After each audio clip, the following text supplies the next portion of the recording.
Bueno, muy bien, continuamos aquí en la mañana de cada día y estamos en este momento que lo veníamos anunciando desde las 5:30 cuando empezamos el programa. Como todos los miércoles, tenemos los miércoles de consejería, es una ayuda muy importante para todos los televidentes de la mañana de cada día. Y aparte del queridísimo Luis Yegros, que nos acompaña como todos los miércoles, hoy trajo un invitado muy pero muy especial que ya justamente lo va a presentar y que estamos orgullosos de tenerlos aquí en el programa ambos. Así que bienvenidos a este bloque tan especial. Luis querido, Carlos querido, muchas gracias, bienvenido. Bueno, qué gusto, viniste hoy con muy buena compañía. Hoy vine porque decíamos un poco, siempre compartimos cosas y le damos tips a la gente, pero queríamos que hoy escuchen una realidad, o sea, que escuchen un poco que lo que hablamos en realidad es algo muy serio, algo muy real, y que alguien que atravesó por esa circunstancia nos pueda explicar que hoy ya salió de eso, ¿verdad? Mira, pero que nos cuente y todos los tips que hablamos la otra vez, Chiche, todas las cosas que vimos, hoy lo vamos a escuchar en vivo. O sea, en la vida real, ¿verdad? O sea, de una persona que atravesó eso y que luchó por mucho tiempo y conocer un poco las consecuencias, pero para que no nos seguir enseguida con la entrevista que vamos a hablar con Carlos. Recuerden que hoy vamos a regalar esto. Hoy se va el libro, ¿eh? Sí, tienen que ir al posteo del Instagram y poner pánico. Está poniendo loco la cámara, me está poniendo a prueba. Bueno, @ Luis Yegros, tienen que entrar a las redes sociales, en el Instagram específicamente van a poder llevarse este libro, tener la oportunidad de tener un libro de escultura, es aprendizaje, hay un mensaje muy lindo detrás, así que agradecemos a Luis que está mimando a nuestra audiencia. Y a nuestra audiencia les decimos que por el tema de hoy pueden comunicarse a través de nuestro WhatsApp de la mañana de cada día. Este número que está en pantalla es para agendar cita con Luis. Pero el 0984-444-450 nos trae el tema de hoy. Sí, porque por favor interactúen, porque en el momento también me gustaría que hagan alguna pregunta para que Carlos les pueda responder desde su punto de vista también en la realidad. Y vamos a arrancar con todo. ¿Qué te parece? Carlito, cuando escuchamos y hablamos pánico, ¿qué te viene a la cabeza? O sea, ¿qué recuerdos te vienen? O contanos qué es lo que es para vos eso. Y recuerdos no tan gratos, pero sé que fueron necesarios para la propia construcción de mi vida, porque lo que hoy hago justamente es ayudar a mucha gente, como lo haces vos, uno de los mejores consejeros que tenemos en el medio ambiente, a ayudar a la gente a salir de esos pozos, porque realmente uno se siente que está en un pozo del cual no puede salir. El problema del pánico es la visión no existe, no hay salida. Uno genera un pensamiento en su cabeza que queda empotrado de que acá no va a mejorar la cuestión. Y eso genera pánico, genera ansiedad, y lo que me di cuenta en mi caso es que había sido que fue precedido de una larga temporada de depresión. ¿Sí? O sea, estamos uniendo ya dos cosas. Estamos uniendo depresión con pánico. ¿Y cómo te sentías, Carlos? Porque mira que hay gente que nos está viendo y nos escribían después, Chiche, inclusive después al DM nos escribían, y yo tengo esto, y yo les pasaba las imágenes de sus reacciones. Por favor, escríbanos y háganos también las preguntas, o coméntenos si están atravesando esto. ¿Cómo te sentías cuando llegaba el ataque de pánico? ¿Cuáles eran las reacciones, síntomas que por lo menos te dabas cuenta, verdad? Lo que pasa es que tuve un pánico sostenido. ¿Sí? Cuando comenzaron los primeros síntomas del pánico, fueron 6 a 7 meses sin parar. Era todo el día, toda la noche. Medio año. Casi un poquito más de medio año, y era una cuestión permanente. Por eso digo, realmente cuesta en ese momento siquiera pensar recto. Uno dice, ¿cómo hago? ¿Qué hago? Entonces, una de las cosas que quiero enfatizar con la audiencia es que uno tiene que pedir ese pronto socorro. Uno no puede lidiar y pelear esto solo, jamás. Entonces, obviamente busqué ayuda profesional. Me tocó estar con una doctora, una psiquiatra de primer nivel. Obviamente entré bajo un régimen medicamentoso, es decir, hice todo lo humanamente posible para ir saliendo de mi situación, lo que me daba cuenta que también me dejaba muy cansado, muy, ¿cómo se dice? Drogui. Y no era yo. Entonces eso generaba otra vez otras cuestiones, porque uno quiere expresarse según es. Claro, un efecto en cadena, entonces es lo que desemboca esto. Pero yo toda mi vida fui re sociable, a mi familia nunca le faltó nada, me recibí en uno de los mejores colegios capitalinos, hice mi estudio universitario en Estados Unidos, y ahí es donde con la doctora identificamos cómo comenzó el tema de la ansiedad. Estando en Estados Unidos... Ansiedad, 3 cosas ya. Sí, cierto. Pánico, ansiedad, que después genera pánico. Depresión, que después genera pánico. Había sido, cuando estaba en Estados Unidos, yo tomé una decisión voluntaria, no por ser manipulado, de empezar a drogarme. Entonces empecé a consumir marihuana, eso llevó a éxtasis, eso llevó a otros productos como cucumelo. Obviamente, decisiones erradas, pero que me cobraron la factura no en su momento, sino unos años después. Yo había vuelto al Paraguay, es a largo plazo, y es traicionero. Y de repente eso genera cuestiones en el cerebro, cuestiones en el corazón, cuestiones en las emociones, que a uno le termina cobrando grande la factura. Y a mí me agarró estando ya en Paraguay, pero con la doctora descubrimos que esto arrastraba hace mucho tiempo el tema, ¿sí? Entonces ahí empezamos a ver cómo salir de esto, Hicimos todo lo que correspondía según los médicos, pero en mi caso en particular no fue hasta que entregué plenamente en las manos de Dios. Y sin entrar en cuestiones religiosas, porque se respetan los credos de todos, en mi caso en particular no fue hasta que tuve una rendición plena en las manos de Dios y me di cuenta de que Dios no era un concepto, era alguien real, tenía ojos para mirarme, tenía brazos para levantarme, poder para levantarme, porque uno se siente que nadie le puede levantar de esa situación. Entonces ahí comencé a buscar algo que faltaba en mi vida, una relación personal con Dios, con quien yo pudiera entregarle y poner sobre sus hombros mi carga. Porque en la palabra de Dios Jesús habla de que yo tengo una carga muy ligera, te voy a dar la mía que es ligera y dame la tuya que es imposible que lleves.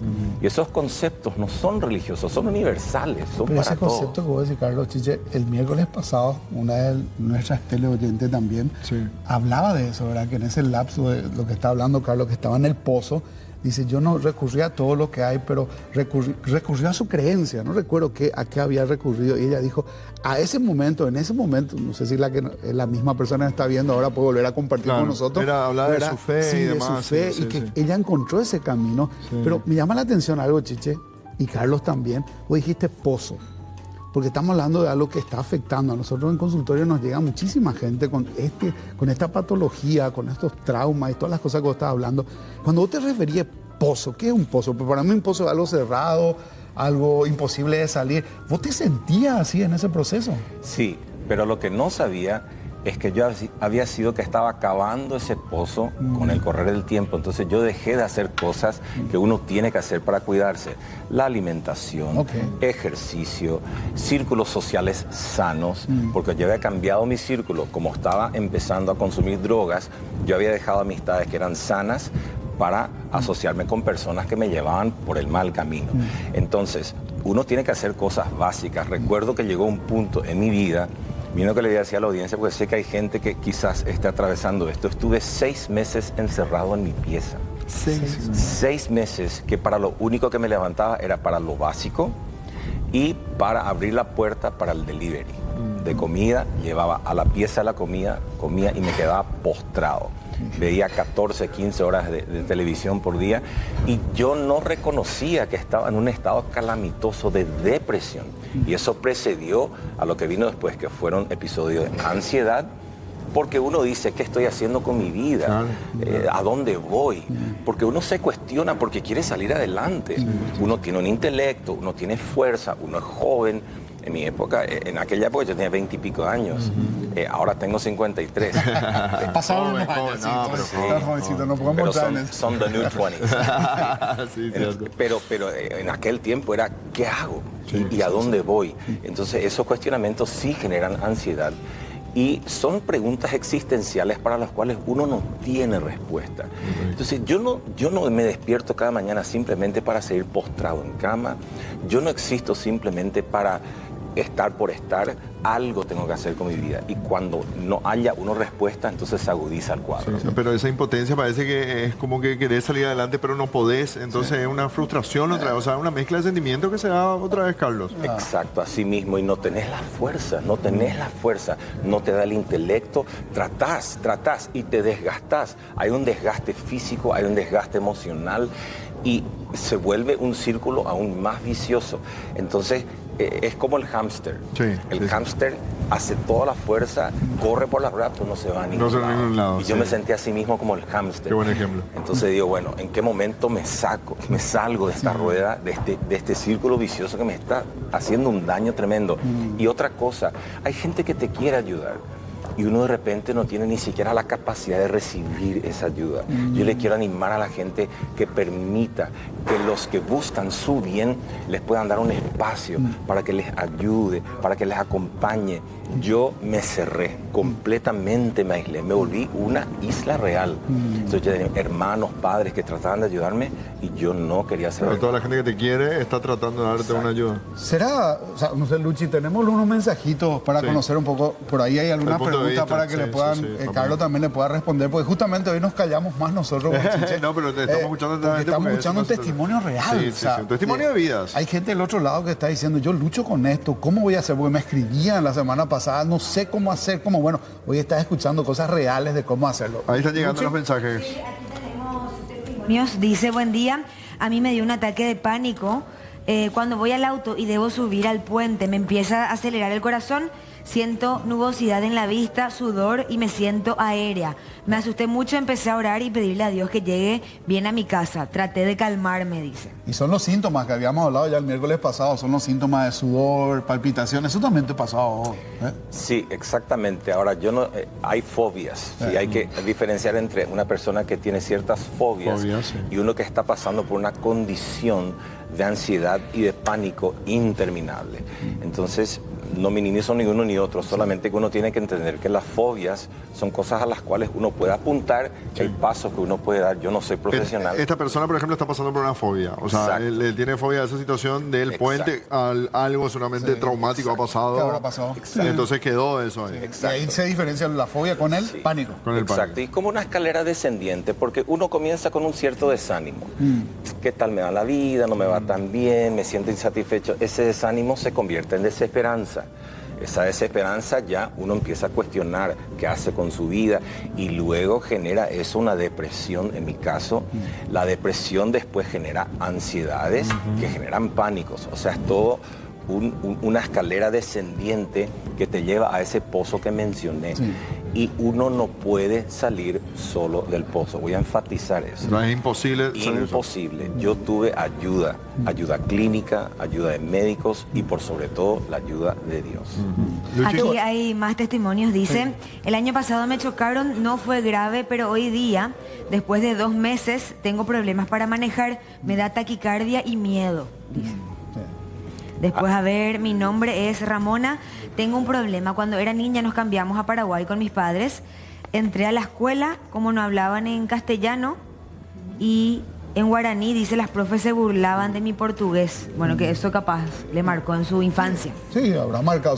Son episodios traumáticos también, ¿verdad? Situaciones que después generan ciertas limitaciones, ¿verdad? Me asusté mucho, ahí decía uno. Bueno, están llegando los mensajes y qué importante es por sobre todas las cosas, porque hablábamos la otra vez, cuando vos tenías esos ataques de pánico, Carlos, porque te acuerdas que Chiche, que hablábamos la otra vez, ¿qué hacer? Porque tenemos a alguien que está haciendo una reacción en un ataque. ¿Qué vos necesitabas en ese momento? Por ejemplo, estabas en un ataque de pánico, nos contaste que estabas aislado, lo que sea, pero en algún momento determinado, ¿qué vos esperabas en ese momento? Mira, esperaba solamente poder salir de mi cárcel. Uno se siente que está engrillado, paralizado, y no por miedo, no por algo puntual, sino por una condición de la cual uno parece no poder salir. Acá la audiencia está compartiendo lo que veo que son experiencias puntuales. Y eso también, gracias a la ayuda médica, pude ir a un momento en mi vida que me marcó. Y uno tiene que saber gerenciar los momentos que generan traumas en uno, que después podrían generar ansiedades a futuro. En mi caso fue la separación y el divorcio de mis padres. ¿Sí? Ese fue un momento crítico en mi vida. Ahí está mencionando a la audiencia cosas específicas que pasaron a nivel del idioma, o a nivel del colegio, o mudarse de país. Yo también me mudé de país. Yo fui de Paraguay a Estados Unidos, amaba al Paraguay y de repente me fui a estudiar, hice la universidad en Estados Unidos y me sentí solo. Yo acá era alguien con nombre, apellido, conocido y me fui a una sociedad donde uno era un número. Era empezar de vuelta, Carlos. Anónimo y me costó muchísimo y no había en aquel tiempo ir y buscar esa ayuda. Entonces, yo esperaba poder salir según mis propios criterios y ahí es donde se volvió mucho más frustrante el tema porque yo no tenía la respuesta. Y ahí es donde se se fue como que complicando las circunstancias. Bueno, normalmente la gente que atraviesa estas situaciones, digo bien, estos ataques, están ahí como vos decías, engrillados, en un pozo, limitados las cosas que hay, ¿verdad? Y a veces como que está dormido también. No todas las veces, en tu caso fue algo prolongado, pero también hay casos que son espontáneos, ¿verdad? O sea, esporádicos. O sea, salen hoy, después pasa un tiempo, después vuelve a arrancar, comienza a moverse otra vez. Entonces, ahora, cuando decimos, ¿cómo llegaste a salir de eso? Porque tenemos que ir redondeando, ¿verdad? Para ir sabiendo, ¿cómo saliste de eso? ¿Cómo fue el GPS o la ruta que tomaste para decir, hoy ya no padezco ni de depresión, porque hablamos de depresión, sí, hablamos de pánico, sí, hablamos de ansiedad, ¿verdad? Y sin contar todo lo que eran las drogas también, ¿verdad? ¿Cómo llegaste a salir de eso? ¿Cuál fue tu camino? O sea, ¿te acordás de ese momento puntual? Hoy ya no tengo esto. Lo irónico es que hoy, a mi edad, yo tengo mucho más estrés, mucho más ocupaciones, muchos más motivos por los cuales tener ansiedad, vivir en pánico. Pero ¿qué hice? Empecé a conocerme a mí mismo, pero no a conocerme a mí mismo por mi propia inteligencia, sino conocer mi esencia en Dios. Dios nos creó a todos y nos creó a todos con un propósito. Yo no existo para pagar la cuenta de la ANDE nomás o para cumplir un horario laboral nomás. Hay una trascendencia en mi vida que tiene que ver con lo eterno. Entonces yo conecté mi temporalidad con lo eterno que es Dios, y ahí cobró propósito mi vida. Ahí dije, wow, estoy aquí porque Dios me puede usar a mí para ayudarle a otra gente, para contar mi testimonio, para dar consejo. Lo que ustedes hacen cada mañana es extender hacia la gente un puente de sus vidas con quizás cosas que estén atravesando, y eso es una bendición. Entonces, yo antes me levantaba sin propósito, ahora me levanto con propósito. Hay un para qué en mi vida. Pero uno también tiene que saber y entender los triggers, las cosas que activan el estrés, que activan la ansiedad. Entonces yo empecé a conocerme a mí mismo. Cuando es como un termómetro. Cuando el termómetro va subiendo hasta cierto punto, uno mismo toma medidas intencionales para que ese termómetro se corte, o si no la fiebre te sube a 40. No, 36 y pico es lo normal. Y ahí te moves, porque el nivel de estrés, hay un cierto estrés que es necesario. El estrés que nos impulsa a trabajar por nuestros hijos. El estrés que te motiva a salir adelante, a tener sanas ambiciones. Eso es otra cosa, no ser desmedido. Yo empecé a ver las situaciones no sobredimensionándolas, porque cuando uno tiene pánico, cuando uno tiene ansiedades, lo más sencillo uno sobredimensiona. La forma en que te saludan, la forma en que te miran, la forma en que te tratan, todo está sobredimensionado. Y dije, no, es guatana a calcular. Tranquilo, contá hasta 10, no es tan grave como el presente te quiere vender. Y ahí es donde yo dejé de escuchar mi propia voz cuando esa voz era destructiva. Porque la palabra de Dios es muy clara, dice, en todo lo que es justo, en todo lo bueno, en todo lo afable, en todo lo que es de buen nombre, en eso pensad. Porque la lucha está en la mente, está en el corazón, y ambas cosas tomó Dios y los fue reencauzando hacia un lugar de reposo, porque al final lo que más quiere la gente es poder entrar en ese estado de reposo, estar súper ocupado, súper activo, pero tener un reposo en medio de todo lo ¿sí? ¿Se entiende lo que estoy diciendo? Sí, perfecto. Si bien estás hablando, Carlos, de una experiencia muy personal, y te agradecemos que esto lo hagas público para toda la gente, porque mucha gente quizás esté pasando por esta situación, el cómo actuar la persona externa. O sea, hablábamos con Luis justamente la semana pasada de cómo un amigo, un familiar puede ayudar sin ser tan invasivo. O sea, ¿cómo lo tomarían de esta manera la ayuda? Bueno, lo más importante es que aquel que quiere proveer la ayuda se ponga a disposición. No trate de reinventar la rueda, no se convierta en el PhD ni en el Mesías, sino que diga, acá estoy. Lo que necesites, acá estoy. Saber que simplemente uno puede estar cerca y la persona se va abriendo de acuerdo a su propia capacidad.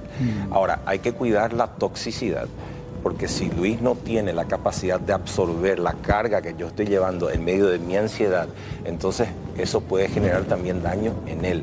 Por eso que la ayuda profesional es muy importante, la consejería psicológica, psiquiátrica, un acompañamiento serio es muy importante. No se aíslen. Y la ayuda está. Uno tiene que entender, por más que no sienta, y eso es otra cosa, yo ya dejé de moverme por sentimientos. Yo ya dejé de moverme por emociones, porque nuestras emociones, Chiche, son traicioneras. Son traicioneras. Son unos impulsos ya. Sí, aparte uno va... Uno va feliz a la cancha de fútbol, pero sale deprimido porque su equipo no ganó. Me suele pasar. Suele pasar. Y son miles de situaciones las que generan unos altibajos muy agudos que nosotros a veces no tenemos la capacidad física de aguantar. Entonces uno tiene que no moverse tanto por las emociones y lo que uno siente, sino por la certeza de quién uno es. Uno es un hijo de Dios, tiene un propósito en la vida. Hay un norte claro, no enmarcado por mí, sino enmarcado por Dios. Dice la palabra que Él tiene cuidado de mí. Y dice también, el apóstol Pedro escribía, echando toda tu ansiedad, literalmente usa la palabra ansiedad, sobre Él, y Él tendrá cuidado de vos. Hay un Padre que tiene cuidado de uno, pero la humildad, creo yo, es la receta y la herramienta más básica. Si yo no reconozco mi necesidad, nunca voy a recibir la ayuda. Mira, qué importante. Interesante. Bueno, tenemos que ir cerrando, ¿verdad? Y yo creo que vale la pena hablar un poco, Carlito, ¿verdad, Chiche? A la gente que está Totalmente. Porque hoy nosotros nos callamos, así como decíamos, y hay gente que, porque sé que nos escriben, que están escribiendo aquí al DM, pueden escribirme sin ningún problema a las redes sociales. Yo trato de responderle a todo lo que hay también, y pueden escribir y hacer sus consultas con relación a eso y ver cómo le podemos ayudar en este proceso. Así como Carlos ya contaba, él pasó este proceso con gente, o sea, no puede hacerlo aislado. Él tuvo que salir de su habitación, tuvo que salir de su pozo. Se necesita una ayuda para eso. Y no te quedes al margen o no te quedes pensando que ya nadie quiere ayudarte. Hay gente que sí está interesada en vos. Contactá en alguna de las redes sociales que ves ahí. Y bueno, después tenemos regalo, también no te olvides. Vamos a hacerlo, pero mirando la cámara, Carlos. Ahí del otro lado hay gente que está pasando lo mismo que vos atravesaste. ¿Qué le diría a esa gente que está del otro lado? Bueno, no es imposible. Hay una salida. Hay un lugar y un espacio para que puedas tener ese pronto socorro. Otra cosa es que la soledad es engañosa. Uno piensa que no le molesta a nadie, es mejor así, no quiero estorbarle a mis padres, a mis amigos. Eso es otro engaño que te va a destruir. Una cosa muy importante también es asincerarte. Es decir, yo necesito esto, quiero salir adelante y hay recursos y hay herramientas disponibles, ¿sí? Y otra cosa que a mí me costó muchísimo, Luis, Chiche, quiero enfatizar esto. La doctora a mí me aconsejó, hacer lo que no te gusta, hacer lo que te cuesta. A mí, por ejemplo, me obligaba a ir caminando desde mi casa hasta el consultorio. Era una caminata de 15 minutos que me costaba horrores. Afrontar, porque miraba el perro de la plaza, miraba la basura y todo me generaba ansiedad. A ese grado después mi ansiedad. Y esa caminata de 15 minutos, y la doctora me dijo, hacelo todos los días. Y entonces yo iba de lunes a viernes, era mi ayuda, y salía de mi casa y lo que me costaba caminar, imagínate. Entonces yo le animo a la gente, rompan esos muros, rompan esas barreras, porque luego van a ir fortaleciéndose y se van a saber capaces de hacer lo que pensaban que no podían, porque la capacidad humana, como fuimos hechos y creados por Dios, realmente tenemos la capacidad de salir adelante. Y cree en vos mismo, pero también cree en que Dios va a enviar personas para que te acompañen y te lleven de la mano mientras necesites esa fuerza, que al final es una fuerza ajena que se vuelve tuya, ¿sí? Excelente, yo creo que no hay más nada que agregar. Yo creo que solamente es esperar y ver cómo uno se puede, mejor dicho, puede salir de esta circunstancia. Por eso quería traerlo a Carlito, compartir con él, para que sepan que lo que empezamos a hablar la otra vez tiene solución. Porque mucha gente me decía, me escribía, lo mío ya no tiene solución. O sea, lo mío ya está acabado. Más, tengo gente que inclusive me dijeron que ya estaban intentando quitarse la vida, ¿verdad? Porque ya no podían con eso, ya no podían lidiar con eso. Pero acá vemos que sí se puede, que hay un cambio, de dirección, que hay un cambio ahí. Y justamente lo que compartía Carlos, y con eso cierro, ¿verdad? Me encanta esta parte, ¿verdad? Porque dice, el Señor mismo te cuida. El Señor está a tu lado como tu sombra protectora. El sol no te hará daño. De día ni la luna de noche. Te guardarán todo mal y protege tu vida. El Señor te cuida cuando vas, cuando vienes, desde ahora y para siempre. Salmo 121, 5 al 8. Me encanta porque, así como decía Carlos, hay veces que recurrimos a todo lo que hay, pero hay una salida. Hay una salida, ¿verdad? Yo quiero decir una cosita más, porque es demasiado importante. Que uno pueda soñar los sueños de Dios y que uno no se sienta fracasado, porque yo pensaba, qué fracaso, tuve una familia espectacular, una educación espectacular, nunca me faltó dinero, qué fracasado. No, nunca entres, porque Dios no conoce lo que es fracasar. Él es un Dios que te va a llevar del fondo al lugar donde corresponde, pero el fracaso hace que uno también ya se dé por vencido de uno mismo. No, los errores que uno pueda cometer, las malas decisiones que uno pueda tomar y el fracaso supuesto que uno pueda vivir son simplemente escalones hacia donde Dios te quiere llevar y está generando en vos músculos, músculos emocionales, músculos físicos y músculos... El abrirse a contar quizás el problema o la situación de uno y buscar una solución, buscar una ayuda es lo más importante. Sí, así que nos encontramos el próximo miércoles. El próximo miércoles, sí. Sigan enviando Pánico, sus 3 últimos números de cédula ahí en el posteo. Esta tarde voy a hacer el sorteo, voy a regalar esto. Este libro que va a ser de mucha ayuda para mucha gente. Habla mucho de las heridas. Habla mucho de las heridas de la infancia, cómo superar los traumas. Excelente este material. Así que escriban y si necesitan consejos, ustedes ya saben, pueden escribir y hacerlo así. Y el próximo miércoles venimos con un tema más que vamos a ir tratando para el tema de la consejería. Estoy ahí masticando un poquito. Es que son muchos temas. Sí, son cosas muy extensas y vamos a tocar algo más, así como cada miércoles. Gracias por el espacio y bueno, no sé si cómo está por la cocina. Ahí está. Estamos buscando a Rodri.